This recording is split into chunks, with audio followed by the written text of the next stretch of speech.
प्यारे बच्चों, यदि आप क्लास 10th में हो और 2026 में बिहार बोर्ड के एग्ज़ाम देने वाले हो तो आप लोग क्लास 10th के फिजिक्स का न्यूमेरिकल यह जरूर बनाने आना चाहिए आप लोगों को, क्योंकि ऐसा ही सवाल बोर्ड एग्जाम में पूछा जाता है। तो हम देखेंगे सवाल क्या कह रहा है। तो सवाल कह रहा है, यदि 20 वोल्ट के विभवांतर के दो बिंदुओं के बीच 20 वोल्ट के विभवांतर को दो बिंदुओं के बीच 2 कूलम्ब आवेश को ले जाने में कितना कार्य किया जाएगा। मतलब कार्य करने का मतलब कितना काम करेगा।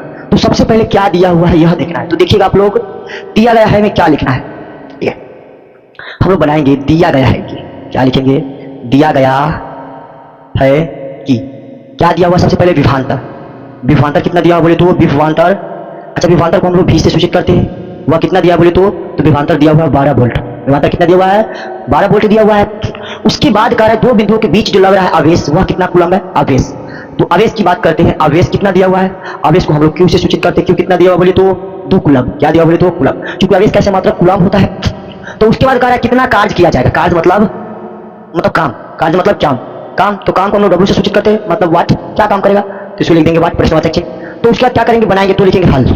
तो सूत्र से, क्या सूत्र से, सूत्र से कार्य बराबर क्या होता है। तो कार्य बराबर होता है विभवांतर गुने आवेश, या बोल सकते हैं आप आवेश गुने विभवांतर, ठीक है ना। वह कार्य की क्या होता है, गुणनफल होता है। तो कार्य का फॉर्मूला लिखेंगे, कार्य बराबर क्या होगा, विभवांतर, विभवांतर गुने क्या, आवेश, विभवांतर गुने आवेश, या इसी को हम लोग बोलते हैं डब्ल्यू बराबर क्या होता है, भी गुने क्यू, या क्यू गुने भी आप कह सकते हैं। तो डब्ल्यू निकालना है। अब डब्ल्यू निकालना है तो हमारा विभवांतर कितना दिया बोले तो 12 वोल्ट, और कूलम्ब में कितना दिया हुआ बोले तो कूलम्ब हमारा दिया हुआ है 2। तो गुना कर देंगे तो डब्ल्यू बराबर कितना आएगा बोले तो 24 आ जाएगा। क्या जाएगा, 24 आ जाएगा। 24 क्या कार्य कितना है, तो 24 है। अब देखना यह है कार्य का ऐसे मात्रा क्या होता है, तो जूल होता है। तो इसमें लगा दीजिए आप, कार्य का ऐसे मात्रा कितना हो गया, तो 24 जूल हो जाएगा। तो यह रहा इसका आंसर।